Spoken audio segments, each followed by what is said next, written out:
আসসালামু আলাইকুম ভিউয়ার্স। বাংলাদেশের সর্বশেষ আপডেট সংবাদে আপনাদের স্বাগত। জানিয়ে দিব হাতে থাকা সর্বশেষ আপডেট বাংলা সংবাদ। প্রথমেই সংবাদ শিরোনাম, বিএনপির জনসভার মঞ্চে পলকের শালিকা। এরপর জানিয়ে দিব আওয়ামী লীগকে পুনর্বাসনে দেশি বিদেশি ষড়যন্ত্র চলছে বলেছেন নুরুল হক নূর। এদিকে দেশদ্রোহীদের এদেশে ঠাঁই হবে না বলেছেন চরমোনাই পীর। এরপর জানিয়ে দিব সব দলকে নিয়ে জাতীয় সরকার গঠন করুন। আরো জানিয়ে দিব দেশে বিদেশে নানা অশুভ তৎপরতা অব্যাহত রয়েছে। সর্বশেষ জানিয়ে দিব ভারতকে দেওয়া মংলা ও চট্টগ্রাম বন্দর ব্যবহারের অনুমতি বাতিল করতে হবে। এতক্ষণ শুনছিলেন সংবাদ শিরোনাম, এবারে বিস্তারিত। তবে অনুরোধ থাকবে ভিডিওটিতে একটি লাইক করবেন এবং কমেন্ট করে জানিয়ে দিবেন কোন জেলা থেকে আপনি আমাদের এই ভিডিওটি দেখছেন। বিএনপির জনসভার মঞ্চে পলকের শালিকা। নাটোরের সিংড়ায় বিএনপির জনসভার মঞ্চে সাবেক আইসিটি প্রতিমন্ত্রী জুনায়েদ আহমেদ পলকের শালিকা ডক্টর ফারজানা রহমান দৃষ্টির উপস্থিতি নিয়ে সামাজিক যোগাযোগ মাধ্যমে তোলপাড় শুরু হয়েছে। বিএনপির নেতাকর্মীরা বিষয়টি ভালোভাবে নেননি। শুক্রবার ৬ ডিসেম্বর বিকেল ৪টায় সিংড়া কোর্ট মাঠে উপজেলা বিএনপির জনসভায় প্রধান অতিথি হিসেবে বক্তব্য রাখেন সাবেক উপমন্ত্রী ও জাতীয় নির্বাহী কমিটির সদস্য অ্যাডভোকেট এম রুহুল কুদ্দুস তালুকদার দুলু। সভায় সভাপতিত্ব করেন সিংড়া উপজেলা বিএনপির আহ্বায়ক অধ্যক্ষ আনোয়ারুল ইসলাম আনু সম্পর্কে সাবেক আইসিটি প্রতিমন্ত্রী পলকের চাচা শ্বশুর এবং ডক্টর ফারজানা রহমান দৃষ্টি তারই ভাতিজি। জানা যায় খোদ বিএনপির মধ্যে এ নিয়ে সমালোচনার ঝড় বইছে। ফারজানা রহমান দৃষ্টি বিগত দিনে আওয়ামী লীগের নির্বাচনী প্রচারণায় পলকের স্ত্রীর সঙ্গে সরাসরি অংশগ্রহণ করেন। এছাড়া সজীব ওয়াজেদ জয়ের কাছ থেকে ইয়ং বাংলা অ্যাওয়ার্ড গ্রহণ করেন। এছাড়া সাবেক শিক্ষামন্ত্রী দীপুমণি ডিজিটাল বাংলাদেশ দিবসের অ্যাওয়ার্ড ও সাবেক পররাষ্ট্রমন্ত্রী এ কে আব্দুল মোমেন জাতীয় অ্যাওয়ার্ড প্রদান করেন। বিএনপির এক কর্মী কুরবান তার ফেসবুক পোস্টে লিখেন, সিংড়া বিএনপির জনসভার মঞ্চে জুনায়েদ আহমেদ পলকের শালিকা, তাহলে এরাই কি আগামী দিনের বিএনপি?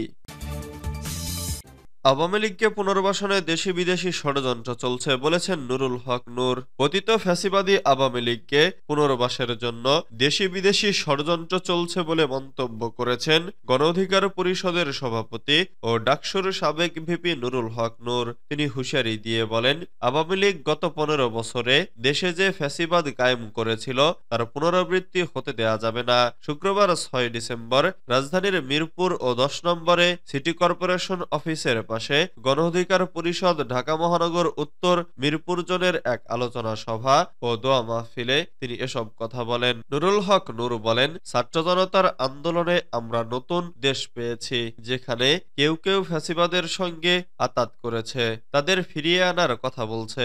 দেশের স্বাধীনতা ও সার্বভৌমত্ব বিসর্জন দিয়ে আওয়ামী লীগ দেশকে ভারতের তাবেদার রাষ্ট্রে পরিণত করেছিল। সেই আওয়ামী লীগের প্রশ্নে আমাদের সবাইকে এক থাকতে হবে।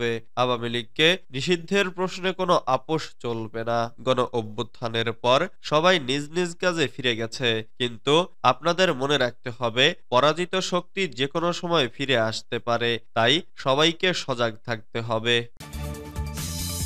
দেশদ্রোহীদের এই দেশের ঠাঁই হবে না বলেছেন চরমোনাই পীর। ইসলামী আন্দোলন বাংলাদেশের আমির ও চরমোনাই পীর মুফতি সৈয়দ মোহাম্মদ রেজাউল করিম বলেছেন, সুন্দর শান্ত দেশটাকে অশান্ত করতে, দেশের অগ্রগতিকে রুখে দিতে একদল দেশদ্রোহী আগুনে ঘি ঢালার কাজ করছে। তারা সুন্দর আগামীর অগ্রযাত্রাকে বাধাগ্রস্ত ও ভ্রাতৃত্বপূর্ণ সৌহার্দ্যময় পরিবেশকে রক্তাক্ত করতে চায়। আমরা স্পষ্ট ভাষায় বলতে চাই, বাংলাদেশের আপামর জনগণ কখনো এদেরকে বাংলার মাটিতে ঠাঁই দিবে না। অতীতে যেভাবে বিতাড়িত করেছে আগামীতেও করবে ইনশাআল্লাহ। শুক্রবার ৬ ডিসেম্বর রাত ৯টায় ৩ দিনব্যাপী সিলেট আলিয়া মাদ্রাসা মাঠে ওয়াজ মাহফিলের উদ্বোধনী বয়ানে প্রধান অতিথির বক্তব্যে তিনি এসব কথা বলেন। চরমোনাই পীর বলেন, ইসলাম দেশ ও মানবতার মুক্তির জন্য দেশের জনগণকে ঐক্যবদ্ধ করতে হবে। দুনিয়াবি উদ্দেশ্য নয়, বরং পথভোলা মানুষকে আল্লাহ আল্লাহর পথে পরিচয় করিয়ে দেওয়ার জন্যই এই মাহফিল প্রতিষ্ঠা করা হয়েছে। এখানে দুনিয়ার কোনো লক্ষ্য সাধনের জন্য আসার প্রয়োজন নেই। যদি কেউ এমন এসে থাকেন তবে নিয়ত পরিবর্তন করে আত্মশুদ্ধির জন্য প্রস্তুতি গ্রহণ করুন। সব দলকে নিয়ে জাতীয় সরকার গঠন করুন। ভারতীয় আগ্রাসন প্রতিরোধে সব দলকে নিয়ে জাতীয় সরকার গঠনের আহ্বান জানিয়েছেন গণ অধিকার পরিষদের একাংশের নেতারা। শুক্রবার ৬ ডিসেম্বর বিকেলে জাতীয় প্রেস ক্লাবের সামনে গণ অধিকার পরিষদের এক মিছিল পূর্ব সমাবেশে এ আহ্বান জানান তারা। পরে ভারতীয় আগ্রাসন বিরোধী গণমিছিল প্রেস ক্লাবের সামনে থেকে শুরু হয়ে বিজয়নগর পানির ট্যাঙ্কির সামনে গিয়ে শেষ হয়। সমাবেশে প্রধান অতিথির বক্তব্যে গণ অধিকার পরিষদের একাংশের আহ্বায়ক কর্নেল মিয়া মশিউজ্জামান বলেন, ২০২৪ সালের ৭ জানুয়ারি অবৈধ নির্বাচনের পর গণ অধিকার পরিষদ ২১ জানুয়ারি প্রথম ভারতের আগ্রাসনের বিরুদ্ধে সুনামগঞ্জের ছাতক থেকে ঘোষণা দেয়। আমরা উপলব্ধি করেছিলাম বাংলাদেশের স্বাধীনতা, সার্বভৌমত্ব ও জনগণের বড় শত্রু শেখ হাসিনার বিদায় ঘটাতে হলে ভারতকে দুর্বল করতে হবে। আজ সব দেশপ্রেমিক ব্যক্তি ও দল উপলব্ধি করতে পেরেছে ভারত বাংলাদেশের বন্ধু, মুখোশের আড়ালে শত্রুতা করছে। দেশে বিদেশে নানা অশুভ তৎপরতা অব্যাহত রয়েছে। বিপ্লবী ওয়ার্কার্স পার্টির সাধারণ সম্পাদক সাইফুল হক বলেছেন, দেশের মানুষকে যে কোনো মূল্যে জুলাই আগস্টের গণঅভ্যুত্থানের অর্জন ধরে রাখতে হবে। দেশে বিদেশে অন্তর্বর্তী সরকারকে ব্যর্থ করার নানা অশুভ তৎপরতা অব্যাহত রয়েছে। শুক্রবার ৬ ডিসেম্বর সেগুনবাগিচায় দলের কেন্দ্রীয় কার্যালয়ে বিপ্লবী ওয়ার্কার্স পার্টির জাতীয় পরিষদের সভায় সাইফুল হক এসব কথা বলেন। তিনি অন্তর্বর্তী সরকারকে উচ্চবিলাসী লক্ষ্য পরিহার করে বাস্তবায়নযোগ্য রাজনৈতিক উদ্যোগ নেওয়ার পাশাপাশি রাজনৈতিক দল ও গুরুত্বপূর্ণ অংশীজনদের আস্থায় নিয়ে জাতীয় নির্বাচন সহ প্রতিনিধিত্বশীল গণতান্ত্রিক রাজনৈতিক উত্তরণের পথনকশা ঘোষণা করার আহ্বান জানান। সাইফুল হক বলেন, দেশের রাজনৈতিক দলগুলোর মধ্যে নীতি আদর্শের পার্থক্য থাকলেও জাতীয় স্বার্থ, সার্বভৌমত্ব, জাতীয় নিরাপত্তার স্বার্থে সব রাজনৈতিক দল ও জনগণ ঐক্যবদ্ধ। যেকোনো উস্কানির বিরুদ্ধে সতর্ক থেকে দেশের স্বার্থে এই ঐক্য আমাদের ধরে রাখতে হবে। চোরাগোপ্তা কায়দায় পতিত ফ্যাসিবাদী শক্তির ফিরে আসার কোনো সুযোগ নেই জানিয়ে তিনি বলেন, গণহত্যা ও ১৬ বছরের অপরাধ ও লুণ্ঠনের বিচারের মুখোমুখি হওয়া ছাড়া রাজনীতিতে পতিত ফ্যাসিবাদী শক্তি ও তাদের দোসরদের পুনর্বাসনেও কোনো অবকাশ নেই।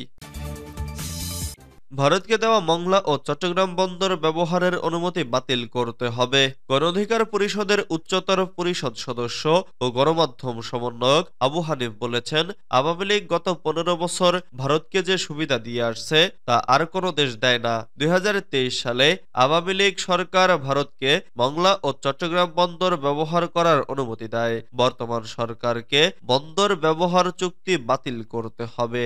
ভারতের বিএসএফ এর গুলিতে বাংলাদেশের পঞ্চগড়ে নাগরিক হত্যা ও ভারতের গণমাধ্যমে বাংলাদেশ নিয়ে পরিকল্পিত গুজব প্রচারের প্রতিবাদে শুক্রবার ৬ ডিসেম্বর সন্ধ্যায় ৬টায় রাজু ভাস্কর্যের সামনে বৈষম্য বিরোধী ছাত্র জনতার আয়োজনে বিক্ষোভ মিছিলে তিনি একথা বলেন।